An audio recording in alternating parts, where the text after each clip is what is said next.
تو آج ہم ایک گہرا غوطہ لگانے جا رہے ہیں تاریخ کے ایک ایسے دور میں جو اکثر نظر انداز ہو جاتا ہے۔ موضوع ہے اسلام کی آمد سے ٹھیک پہلے کی دنیا کیسی تھی، اور اس کے لیے ہمارے پاس جو ماخذ ہے وہ مولانا سید ابو الاعلیٰ مودودی کی کتاب سیرت سرور عالم کا ایک حصہ ہے۔ ہمارا مقصد صرف یہ نہیں کہ ہم دیکھیں کہ کون سی سلطنت کہاں تھی، بلکہ اس تحریر کی روشنی میں یہ سمجھنے کی کوشش کریں گے کہ 7ویں صدی کے آغاز میں انسانیت اپنی راہ سے بھٹک کیوں گئی تھی۔ بالکل، اور یہ سوال بہت اہم ہے کیونکہ یہ صرف ماضی کا قصہ نہیں ہے۔ اس تحریر کی جو خاص بات ہے وہ یہ ہے کہ یہ ایک عالمی منظرنامہ پیش کرتی ہے۔ صرف عرب کی بات نہیں کرتی؟ جی نہیں، صرف عرب کی بات نہیں، بلکہ اس وقت کی جو سپر پاورز تھے، روم، فارس، یونان اور قدیم تہذیبیں جیسے ہندوستان، ان سب کا جائزہ لیتی ہے۔ مطلب یہ سمجھنے کی کوشش کرتی ہے کہ وہ کون سے مشترکہ نظریات تھے جنہوں نے پوری انسانیت کو ایک اخلاقی بحران میں مبتلا کر رکھا تھا۔ تو آئیے اس تفتیش کا آغاز کرتے ہیں۔ اس تحریر میں جو پہلی کڑی ہمیں ملتی ہے وہ سب سے زیادہ چونکا دینے والی ہے: انسانی جان کی بے وقاتی، یعنی انسان کی زندگی کی کوئی قیمت ہی نہیں تھی۔ قیمت ہی نہیں تھی۔ اس کی سب سے بڑی مثال روم اور یونان میں دی گئی ہے، جہاں گلیڈیٹرز کے وہ خونی مقابلے ہوتے تھے۔ ہزاروں انسانوں کو ایک دوسرے سے یا بھوکے درندوں سے لڑا کر مار دیا جاتا تھا، اور ہزاروں لوگ اسے تفریح کے طور پر دیکھتے تھے۔ جی، اور یہ محض تفریح نہیں تھی، یہ اس معاشرے کی سوچ کی عکاسی تھی۔ یہ اس بات کا اعلان تھا کہ کچھ انسانوں کی زندگیوں کا مقصد صرف طاقتور لوگوں کو خوش کرنا ہے۔ تو غلام اور جنگی قیدی وہ انسانی نہیں سمجھے جاتے تھے؟ بالکل نہیں، وہ ایک شے تھے، ایک استعمال کی چیز۔ انہیں اذیت دے کر مارنے کے نئے نئے طریقے ایجاد کیے جاتے تھے اور لوگ اس پر فخر کرتے تھے۔ یہاں پر ایک بات ہضم کرنا بہت مشکل ہے نا؟ اس تحریر میں ذکر ہے کہ افلاطون اور ارسطو جیسے عظیم فلسفی، جی، جنہیں ہم آج بھی عقل و دانش کا مینار سمجھتے ہیں، وہ بھی کچھ حالات میں اسقاط عمل یا باپ کے اپنی اولاد کو مار دینے کے حق کو جائز سمجھتے تھے۔ رومی قانون تو باپ کو اپنی اولاد پر زندگی اور موت کا اختیار دیتا تھا۔ یہ کیسے ممکن ہے؟ یہ ایک بہت گہرا سوال ہے۔ اس تحریر کے مطابق اس کی وجہ فرد پر ریاست یا خاندان کے تصور کو فوقیت دینا تھا۔ اچھا۔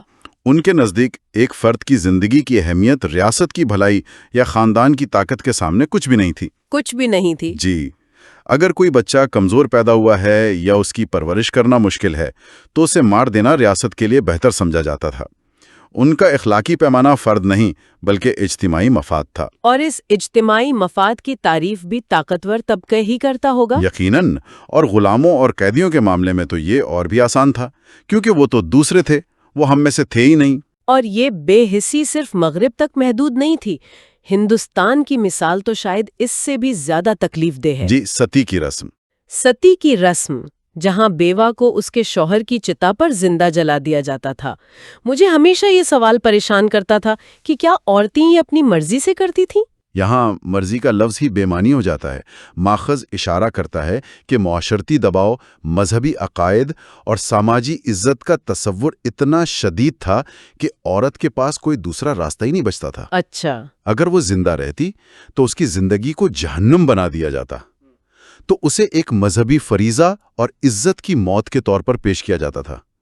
یہ انفرادی انتخاب نہیں تھا، یہ ایک منظم اجتماعی جبر تھا۔ اور پھر ذات پات کا نظام، یہ سوچ کر ہی روح کانپ جاتی ہے کہ ایک شودر کی جان کی برہمن کے مقابلے میں کوئی قیمت ہی نہیں تھی۔ کوئی قیمت نہیں تھی۔ تحریر میں ایک جگہ لکھا ہے کہ اگر کوئی شودر غلطی سے وید کے الفاظ سن لے تو اس کے کانوں میں پگھلا ہوا سیسا ڈال دینا جائز ہے۔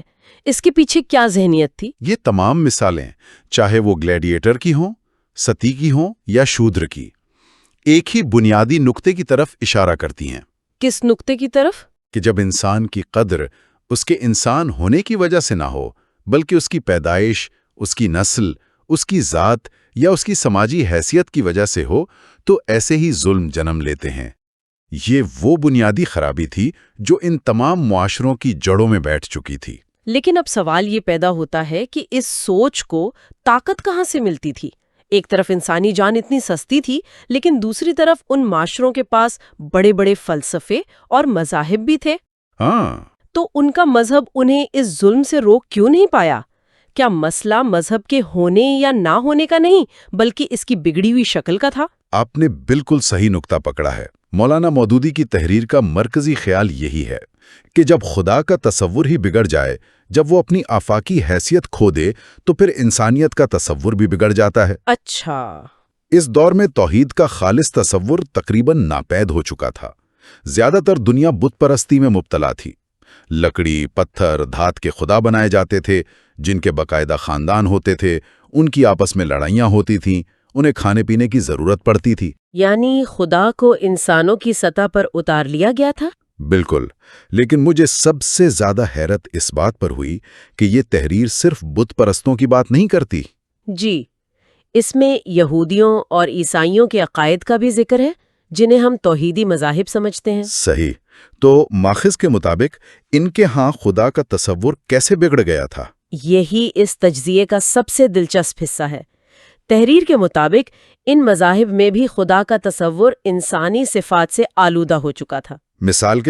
مثال کے طور پر یہودیوں کے ہاں خدا کا ایک ایسا تصور بیان کیا گیا ہے جو مادی جسم رکھتا ہے، زمین پر انسانوں کی طرح چلتا پھرتا ہے۔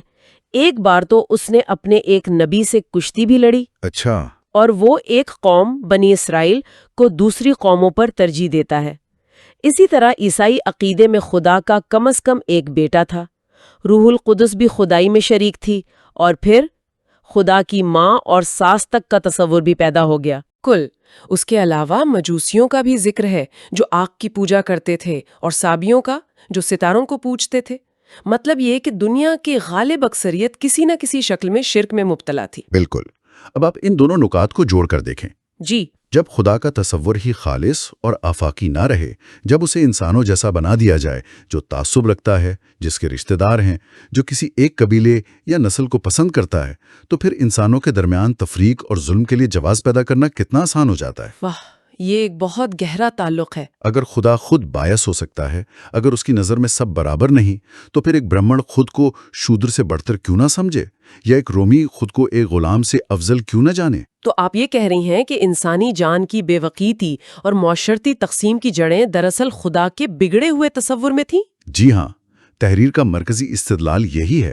یہی وہ بنیاد تھی جس پر نسل، قوم، رنگ اور طبقے کی تقسیم کی پوری عمارت کھڑی کی گئی۔ جی، اور یہ تقسیمیں صرف محبت اور تعاون تک محدود نہیں تھیں، بلکہ انہوں نے نفرت، حقارت اور ظلم کی بدترین شکلیں اختیار کر لیں۔ اور سب سے خطرناک بات یہ تھی کہ اس تقسیم کو جواز فراہم کرنے کے لیے باقاعدہ فلسفے، مذاہب اور قوانین بنائے گئے۔ یہ محض جہالت نہیں تھی، یہ ایک منظم سوچ تھی جس پر پوری کی پوری تہذیبیں قائم تھیں۔ اس کی کچھ ٹھوس مثالوں پر بات کرتے ہیں۔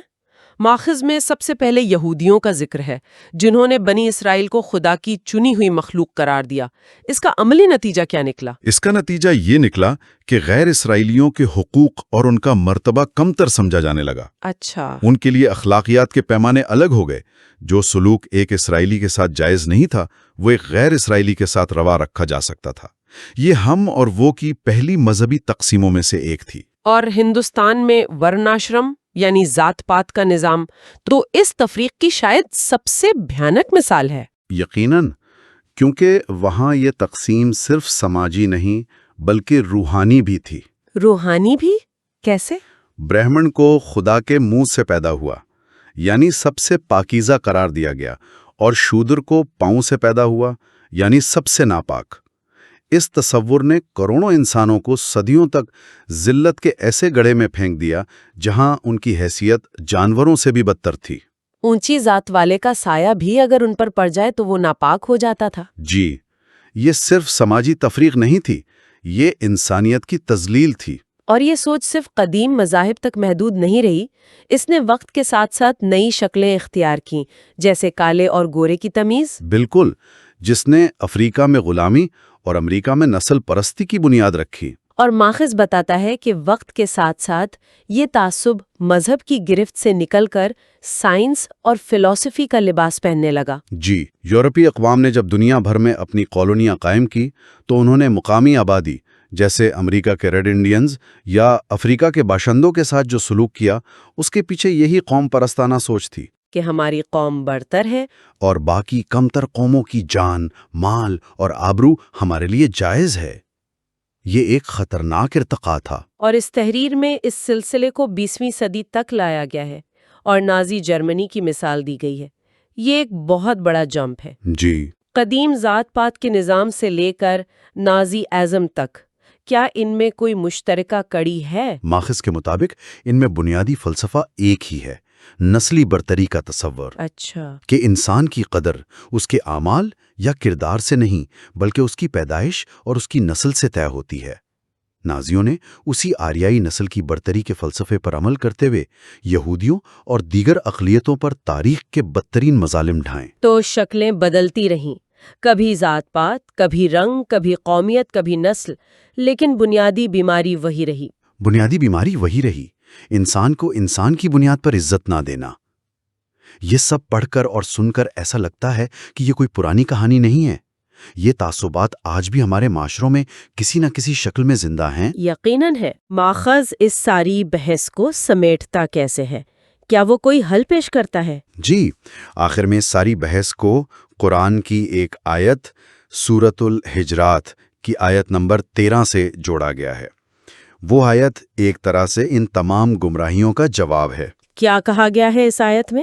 اس میں کہا گیا ہے کہ اے لوگو، ہم نے تم کو ایک مرد اور ایک عورت سے پیدا کیا اور تمہاری قومیں اور قبیلے بنائے تاکہ تم ایک دوسرے کو پہچانو۔ بے شک اللہ کے نزدیک تم میں سب سے زیادہ عزت والا وہ ہے جو سب سے زیادہ پرہیزگار ہے۔ یہ آیت ایک ہی جملے میں نسل، رنگ، قوم اور قبیلے کی بنیاد پر قائم تمام برتریوں کو جڑ سے اکھاڑ دیتی ہے۔ بالکل۔ تو آج کے اس تفصیلی جائزے کا خلاصہ یہ ہے کہ مولانا مودودی کی تحریر کے مطابق اسلام سے پہلے کی دنیا ایک گہرے بحران کا شکار تھی۔ اس بحران کی جڑ خدا کا ایک بگڑا ہوا تصور تھا جس نے انسانی جان کو بے وقت کیا، اور اسی بے وقت نے انسانوں کو نسل، رنگ، ذات اور قوم کی دیواروں میں تقسیم کر دیا، اور جس سے نفرت اور ظلم نے جنم لیا۔ بالکل۔ یہ تجزیہ ہمیں یہ سوچنے پر مجبور کرتا ہے کہ معاشرے اپنی اخلاقی بنیادیں کیسے کھو دیتے ہیں۔ یہ صرف ماضی کا قصہ نہیں ہے۔ بالکل نہیں۔ آج بھی جب ہم قوم پرستی کے نام پر جنگیں دیکھتے ہیں یا سوشل میڈیا پر اپنے اور پرائے کی بنیاد پر نفرت دیکھتے ہیں تو ہمیں محسوس ہوتا ہے کہ وہ پرانی بیماریاں آج بھی نئی شکلوں میں ہمارے ارد گرد موجود ہیں۔ صحیح۔ یہ ہمیں یاد دلاتا ہے کہ انسانیت کی بنیاد پر اتحاد اور ہر فرد کی عزت کتنی نازک اور کتنی اہم چیز ہے۔ اور آخر میں سننے والوں کے لیے ایک سوال چھوڑے جاتے ہیں۔ اگر نسل، رنگ، زبان اور قوم کی بنیاد پر قائم ہونے والی یہ تمام تقسیمیں جن پر تاریخ میں اتنی جنگیں لڑی گئیں اور اتنا خون بہایا گیا محض اتفاقی پیدائش کا نتیجہ ہیں، تو پھر وہ کون سی حقیقی اور آفاقی بنیاد ہو سکتی ہے جو تمام انسانوں کو متحد کرے اور ہر فرد کو اس کی پیدائش سے قطع نظر برابر کی عزت اور وقار دے؟